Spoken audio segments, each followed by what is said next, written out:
Chapter 7. Cora moved briskly about the Monday morning kitchen, like a nature goddess in a blue gingham dress, repairing the ravages of visitors' appetites and the muss which Sunday leisure brings about in a house where men and children spend the hours. Letty reflected on the futility of cleaning up, for look how hard she and Cora had worked the day before to put the house in shining order, and now everything was upset again. But the house was so little, and so many people had to live in it, that it was impossible to keep it straight. Beverly sat by the window, mending a piece of harness. The baby was perched in her high chair beside the stove, and pounded on her tin breakfast plate with a spoon, the noise giving her keen delight. The energy of her gesture occasionally brought the spoon up at the wrong angle, to strike her head with its coppery curls, and made her blink and catch her breath from the shock. But she was spirited and determined, hence would not give over her orchestral attempts. She looked at her father now and then to win a smile from him. Cora was cleaning the kitchen with an equal vigor. She broomed the older children out of the room with emphatic gesture. "You young uns get in the front room and get to your books." Letty was drying the dishes and putting them away in the bottom part of the safe to keep them from the sand. She could never, never get used to the sight and touch and smell of sand everywhere all the time. The smooth oilcloth on the table was gritty again a moment after you had wiped it off with a damp cloth. There wasn't any use in dusting the furniture, for the sand followed your every movement. A yellowish-gray film was over everything you saw or touched. When you woke up in the morning, the sand was on your cheeks and in your eyes and nostrils, and gritting down inside your clothes against your body. Ah, what a country! Then she smiled, as she thought of the night before. How funny and friendly those cowboys had been! Their antiphonal proposal struck her suddenly as so comical that she chuckled to herself with amusement. Of course, she couldn't ever think of marrying either one of them, but they were jolly and good-hearted, and she liked them both. Wasn't Sourdough a regular cut-up? He could make a hit as a clown in a circus if he wanted to. He had a native wit and humor that could have meant a good deal to him if he had had a chance at an education. But just to be a cow-puncher didn't give a man any chance at all. Lige was more serious, more of a man, but he was pretty much of a boy at heart himself, with his awkward dignity, his shy, big-mouthed smile. He talked less than Sourdough, but he thought more. How delicious for Sourdough to think they must rustle her a husband. And Lige's finding fault with every man his partner proposed.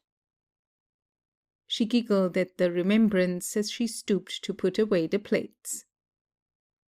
Cora smiled in a pleasing fashion. "Tell us what's the joke." Letty blushed as if she had been overheard in her thoughts. "Oh, nothing." Cora was scouring the stove with a blackened cloth, but she paused in her task to turn a significant look upon her. "Haven't you got no news to tell us, after last night?" Letty's blush deepened. "No, not a thing."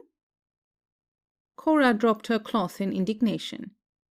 "Do you mean to tell me that those boys didn't pop the question last night, after Sourdough asking me to give him a good chance, and me going to so much trouble to do it?" Letty's face was burning now, and her heart aghast.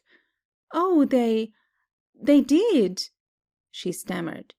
But, that was all there was to it." Cora looked astonished. "And you didn't take either of 'em?" Her tone was menacing. Letty shrank from her look and voice, so cold, so hard. "No." "And why, pray?" "Oh, come now, Cora," Beverly interposed. Don't embarrass the child. Keep your tongue out of this, Bev, she warned him. Then she turned again to Letty with a relentless, "Why?" Letty's knees were wobbling, and her muscles felt like water, but she plucked up spirit to defend herself. "Because I don't love either of them.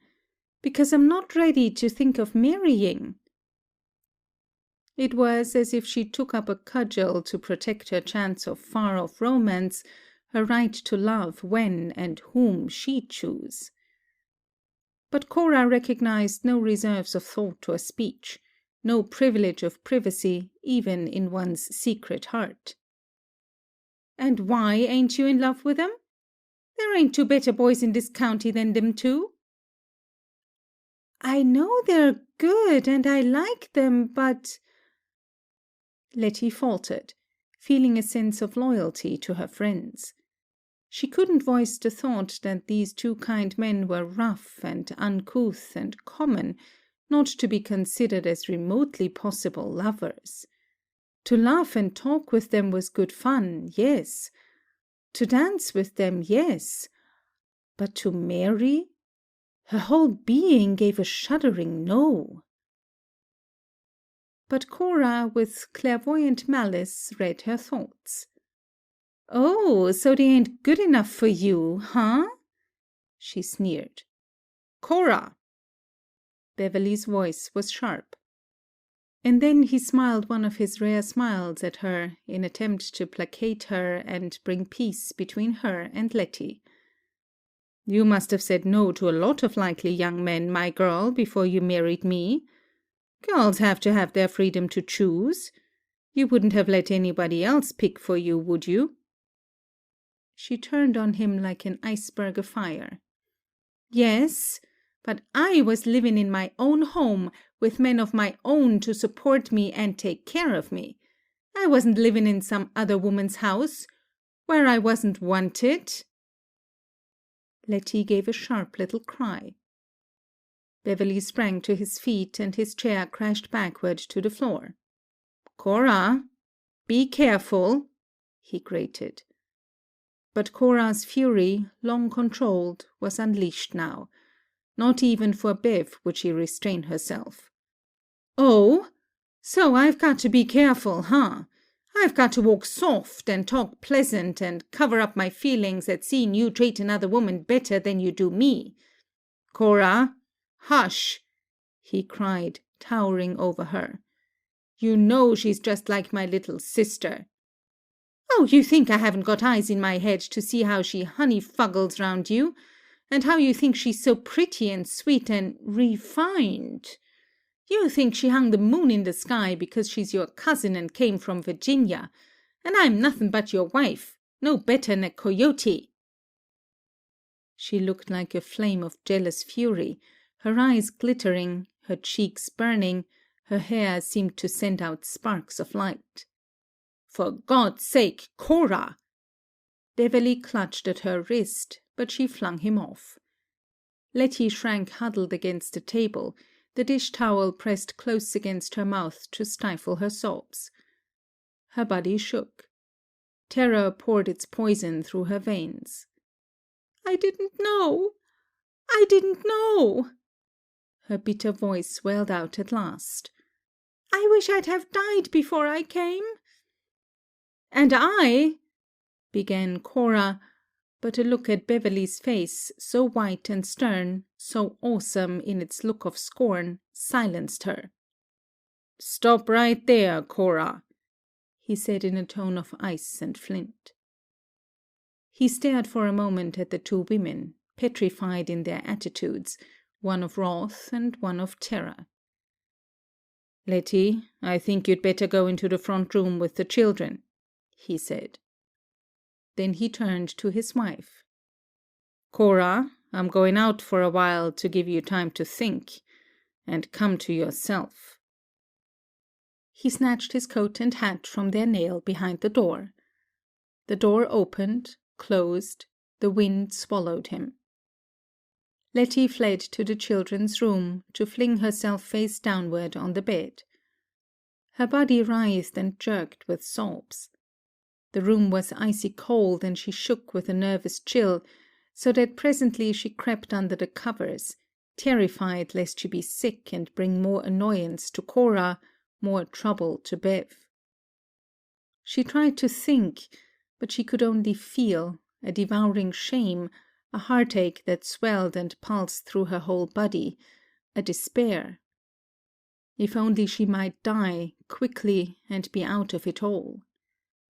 How life had tricked and cheated her. To have to live a dependent in another woman's home, where she was hated. To know that her being there made life hard for Bev, poor Bev who had had so much to bear. That was the hardest of all.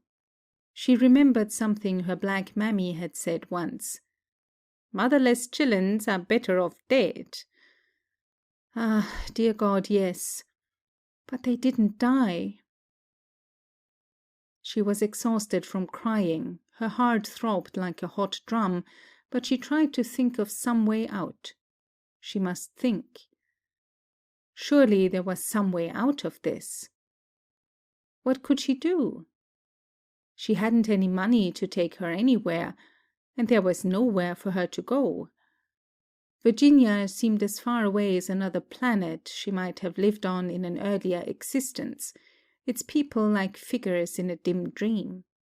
She smiled ironically as she remembered that the pastor had thought he was doing the kind thing for her when he had written that letter to Cousin Bev, asking if he wouldn't take her in to live with his family. Heartbreak could come about through people's mistakes as well as through their sins. Who had sinned here? Yet 3 people were wretched. She couldn't think of staying on here. And yet, where could she go? She wasn't trained to make her living, for Virginia girls didn't go outside the home. But what if you didn't have any home? To whom could you turn? Should she marry one of the cowboys? She writhed away from the thought. To marry one of those rough, uncouth men, even if they were good and kind. And without love? She'd rather die. Should she appeal to Mr. Wirt Roddy for advice and help? That thought stayed longer in her mind.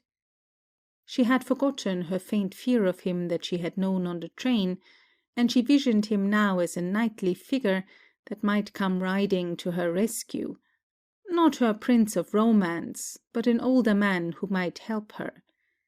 He had emerged into chivalry in her remembrance now. But he had been in the county and hadn't come to see her. He had forgotten all about her, and wouldn't even recall her name if she wrote to him. No, she couldn't do that. Shame harried her, but pride blocked every way of escape. Her pride must be crucified, whichever way she turned. At last she fell asleep from sheer physical and emotional exhaustion, and lay in a sort of stupor until evening. She had no realization of time, whether she had lain there for hours or for days. All she knew was that the thought of lifting her head from the pillow was intolerable, that any exertion was an effort impossible to make. She was awakened to see Bev standing beside her bed, and Cora behind him, with a lighted lamp in her hand. "Wake up, Letty, and come have some supper," he said gently. She shook her head, her throat closing at thought of food eaten at Cora's table. She would rather starve. "I don't want anything."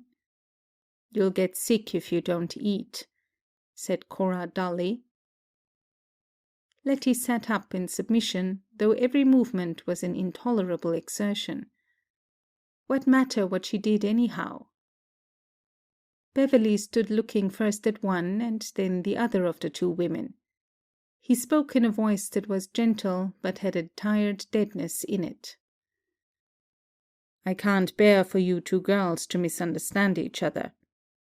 Cora, can't you see that Letty is no more in love with me, nor I with her, than my own little Alice? She's just like my young sister that died when I was a boy. And I'm the nearest to a father or brother or uncle that she has now. Don't you see that?" Cora nodded sullenly. What coercion of spirit had Bev put on her to bring her even to this outward show of submission? He turned to Letty. "And I don't want you to misjudge Cora. She's got one of the kindest hearts in the world. She'd take in any old hobo or tramp Mexican and nurse him through smallpox. She would deprive herself of food to give to a dog. And I wouldn't be alive myself tonight if it hadn't been for her."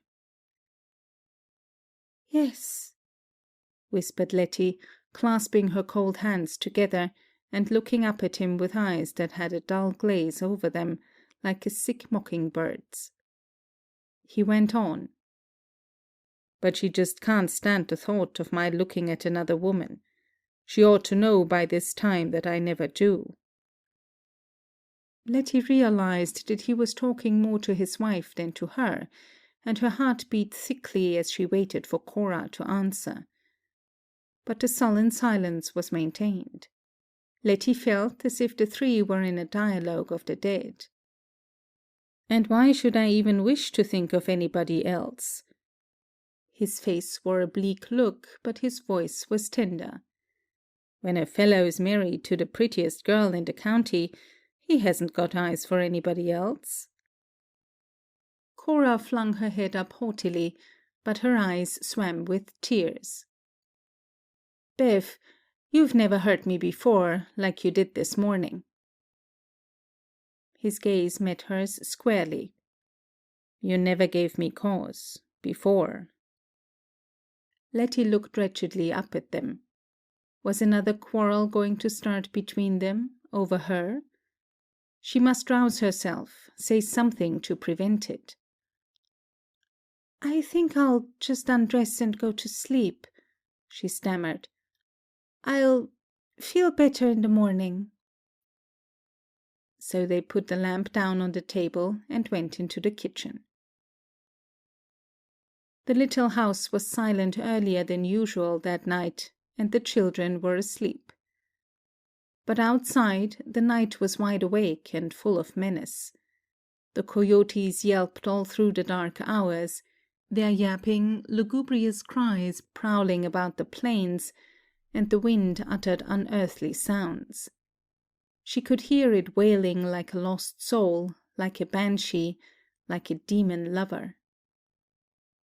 The next morning, Letty moved about the house like the little grey wraith of a girl long dead. A strange constraint lay over the whole household, and even the children were quieter, under the spell of it. Only the baby was untroubled by it, and high on her throne she struck her tin cymbal with indifferent delight. Soon after breakfast, Beverly spoke to his wife.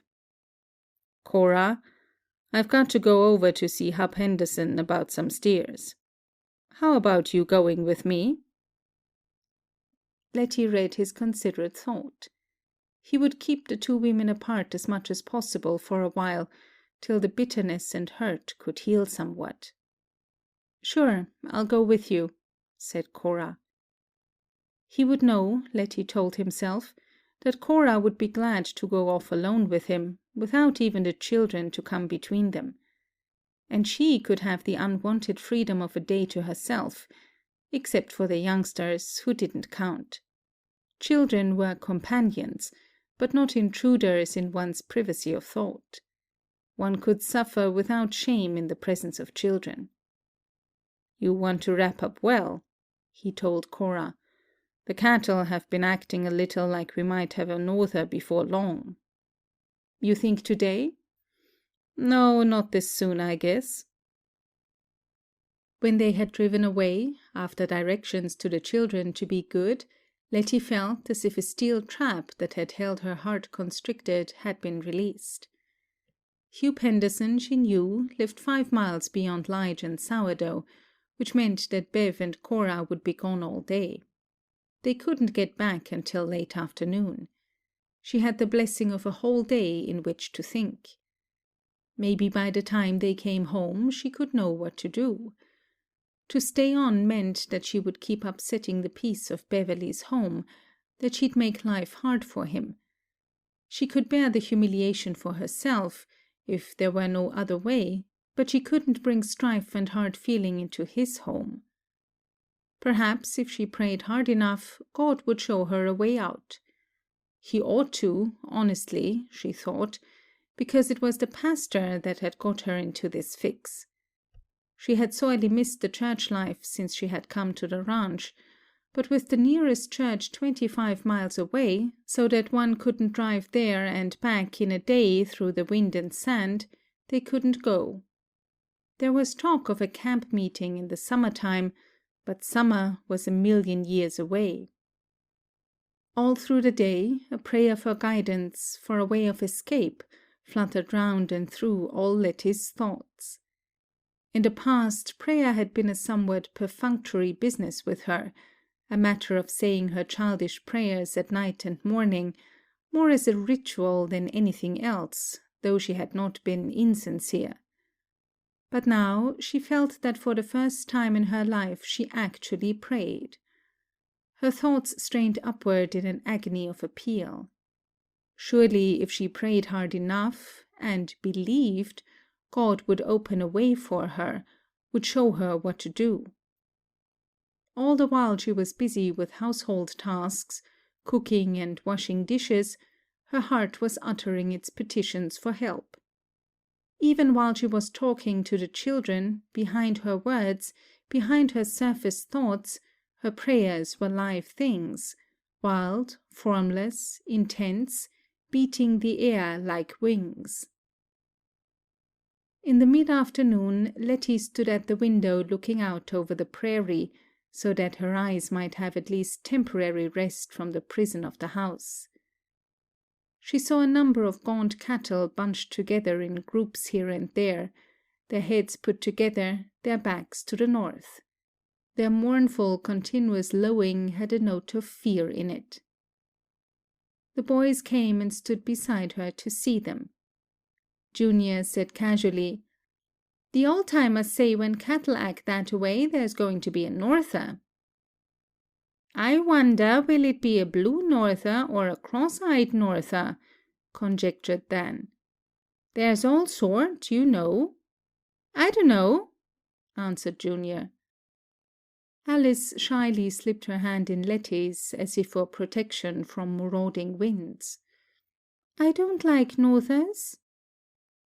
Letty's heart fluttered wildly like a prisoned bird. Neither did she. Oh, neither did she. To face another of these terrible winds, whose cold chilled you to the marrow of your bones, whose violence battered at you, bruised you in body and mind, whose unknown terrors made you sick. But maybe it wouldn't come. Maybe the children were wrong in their prophecy. Then she remembered what Bev had said, and shivered. And the cattle knew. They must know. Poor things, out defenseless on the plains, how they must suffer when the northers came. There came a strange stillness for a time, when the wind seemed to have gathered its forces together and withdrawn for a while. Ah, the cattle had been mistaken after all, for the wind was not blowing at all. All signs fail in Texas. The sky was blue, with a golden gauze of sand over it, and no clouds were anywhere to be seen, the heavens as empty as the prairies themselves that stretched out to infinity, with no sign of human life on them. In Virginia there would be someone passing almost any time that you looked out, and so you never got lonesome, with a neighborly road to look at. But here there weren't even what you could call roads to be seen, just stretches of sand everywhere the same. Presently she watched the sun slip toward the horizon. A naked, uncovered sun moving across a vacant sky, to join an empty plain. But he shot a fiery glow athwart the heavens and the earth, and the gauzy sand became more luminous, more dazzling, as if it must show all the radiance that sunset clouds usually reflected. The earth itself seemed to give forth light, a yellow, cosmic light, and the golden glow overspread all the sky in an effect such as Letty had never seen before.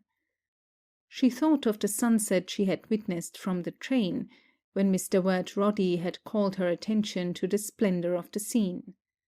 Sunset and sunrise were marvelous in this land, but, oh, the hours between!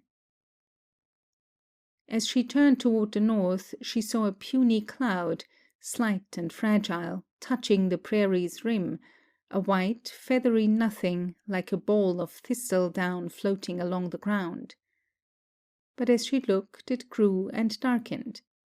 Swiftly it spread over the sky until it blotted out the blue, till it hung, all black pall, over the wide heavens. It happened so quickly, with such incredible rapidity, that Letty could scarcely believe it, even while her eyes watched it. Letty, with the children close behind her, stepped to the door and opened it, that she might have a better look at this amazing cloud transformation, like a necromancer's magic, like the effects the Indian magicians work, deluding the physical eyesight. As she met the outer air, she felt the icy chill of a sudden drop in temperature. She heard the norther as it came roaring over the plains. "It sure is a rip-snorter of a one," cried Junior as they darted back into the house and slammed the door to shut out the wind. Night was on them almost immediately, for the clouds had blotted out the daylight, wiping out even the brief wintry dusk that usually obtained. And Bev and Cora hadn't come home. To still her terror of the wind, and to keep the children from being panicky, Letty bustled about in the kitchen, making a brave show of fearless activity, in preparation of supper for the children. She could not eat anything herself, but the youngsters made a meal in apprehensive silence, very unlike their usual noise. When she had washed and dried the supper dishes and put them away, she gathered the children together in the front room to wait for Bev and Cora to come home. She mustn't let the children see her panic, she told herself. She must control herself, for their sake, so they wouldn't be scared. They were game youngsters and tried to seem unconcerned in order to keep her from being uneasy, but she could feel their fear, and they hers. The boys built up a red fire in the stove, and its glow lit the room with cheer they did not feel. Outside, the wind on the plains roared like 1,000 devils let loose from the pit. Where were Bev and Cora? Could they make it home? "Do you reckon Papa and Mama will get home all right?" quavered Alice as she huddled against Letty. "Oh, yes, I'm sure they will," she lied consolingly. "Sing to us," said Dan. And so Letty sang song after song to keep them from thinking of their danger and of their parents out on the wild plains. Old ballads, nursery jungles, Negro folk songs, she sang until her voice was tired and her body drooped. But each time that silence came, the children moved uneasily, and the wind outside let her hear the menace of its sounds. She mustn't hear the wind if she could help it. At last, without realizing what she was doing, she drifted into the strains of the old spiritual she had heard her black mammy sing when storms threatened. She remembered how Mammy had rebuked her once for making fun of her fear of the lightning. "Hush, child! Don't you know we mustn't talk when the Lord's speaking in his thunder and his winds?" So, thinking of the comfort of those loving black arms, and longing for it now, she sang, "Lord, I don't want to die in a storm, in a storm. Lord, I don't want to die in a storm, in a storm. When the wind blows east and the wind blows west, Lord, I don't want to die in a storm. Still Bev and Cora hadn't come. Presently Letty noticed that the children were becoming drowsy from the warmth of the fire, and were nodding. Oh, she couldn't let them go to sleep and leave her alone. But it would be cruel to rouse them. Poor little things, they were scared too. Junior slumped back in a rocking chair, his head lolling to one side.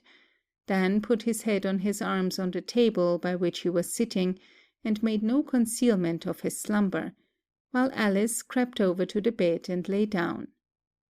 Letty held the sleeping baby in her arms as she rocked back and forth. The warmth, the companionship of the little unconscious body gave her comfort as she held it close. Would Bev and Cora be able to make their way home through this gale? Were they lost on the plains, perhaps freezing to death? Would a night like this bring back Bev's old trouble with his lungs, and maybe be the death of him? And he had invented that errand today in order to contrive a way to keep her and Cora apart for a time. His death would be on her hands. How could any horse find its way in such a storm and blackness? Surely all sense of direction would be lost, even the coyote sense that plainsmen were said to have. And in that lonely wilderness there were no neighbor lights to guide a traveler to safety.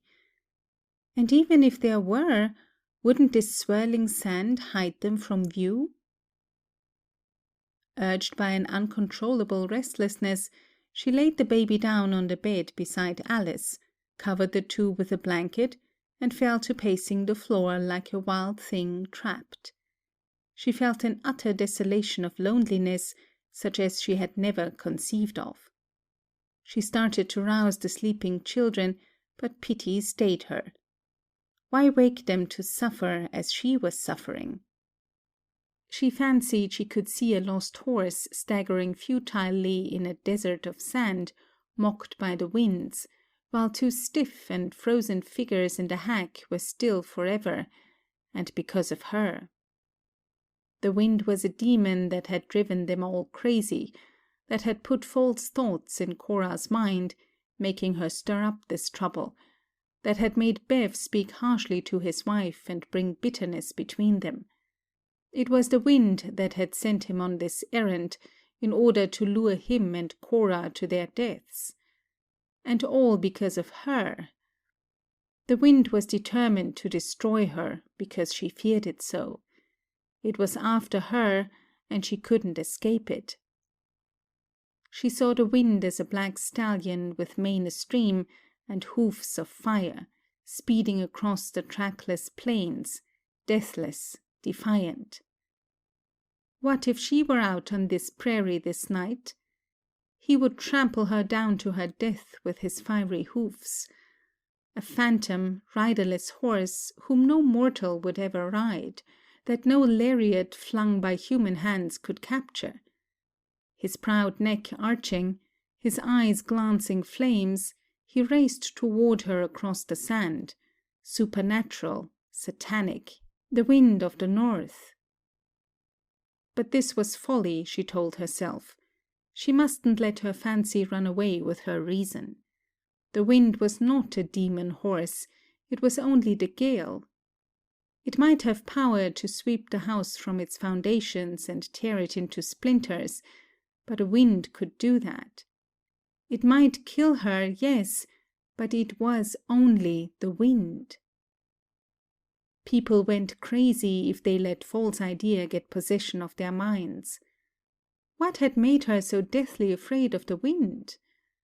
Ah, yes, it was the man on the train, Mr. Wirt Roddy, who had put the fear of the wind on her like a spell.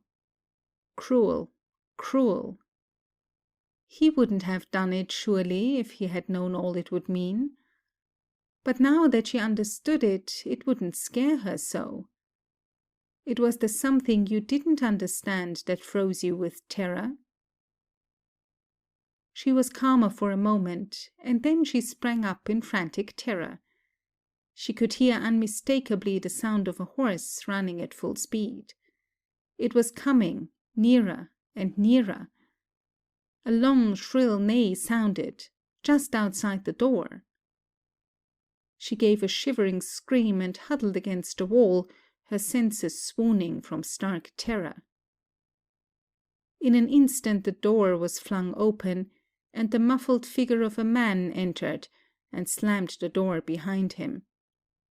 Silent, stiff as a statue of ice, Letty stood there, unable to speak, unable to breathe. Who was it? Then, as a broad hat was swept off and a muffler was removed from his throat, Lige stood revealed. "Did I scare you?" he asked with his comfortable smile. You? You? She choked, her fingers twisting. Then she began to sob in the ecstasy of her relief. He took off his overcoat and came to spread his fingers out before the blaze of the stove. "Thought you might be scared o' the wind, and so I come to look after you." Her mind struggled with the mystery of it. "How did you know? I was by myself," she babbled almost incoherently.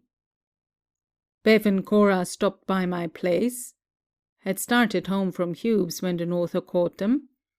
I made 'em stay there and let me come on to take care of you and the kids."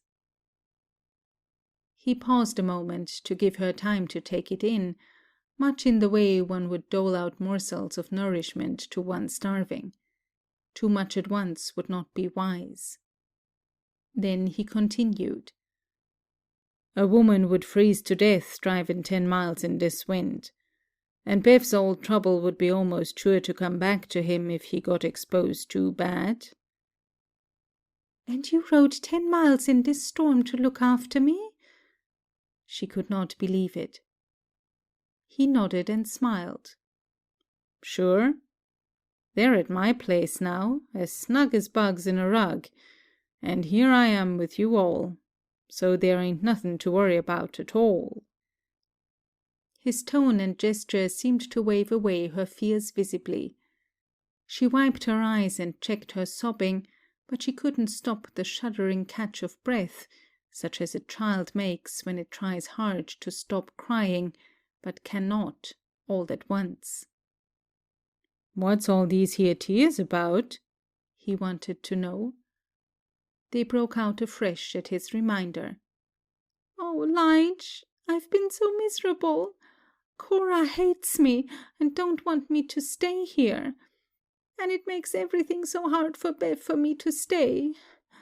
And I've been scared half crazy of the wind." "Huh? The wind's just a big blowhard. You'll get used to it after a while if you stay long enough." Then he drew his brows together in thought. "But the other matter's different. I savez. If you could be willing maybe to marry me and let me take you away from here." She shook her head without speaking, as if instinctively. "No?" he said softly. "No. I'm sorry, Lige." Tears trickled down her cheeks and her shoulders heaved. He patted her arm with big, awkward hand. "That's all right. I understand. Maybe someday." They stood in silence for a few moments while the wind ceased its clamor for a time, as if to hear their thoughts. Oh, how blessed not to be alone with the night and the storm. And oh, how good that the wind was not blowing so hard. Then, with a roar of released tension, the gale struck the house, its fearful impact threatening to sweep the structure from its foundations, to blow it to splinters. Letty gave a shriek of mad terror and flung herself into Lige's arms. "The wind! The wind! Oh, save me! Don't let the wind get me!" He gathered her close with rough tenderness. There, honey. I won't let nothing hurt you. Wind, nor women, nor nothing else. He kissed her tear-wet cheeks, he smoothed her hair, he murmured soothing words to her as a mother would comfort a child, while the wind shook the house and its roaring filled their ears. She clung to him, babbling disconnected words, just as she had used to cling to her black mammy when anything frightened her in the night. She heard herself promise that she would marry Lige the next day, not because she loved him, not because she was ready for marriage, but because she must spare Bev, and because she was afraid of the wind. End of chapter 7.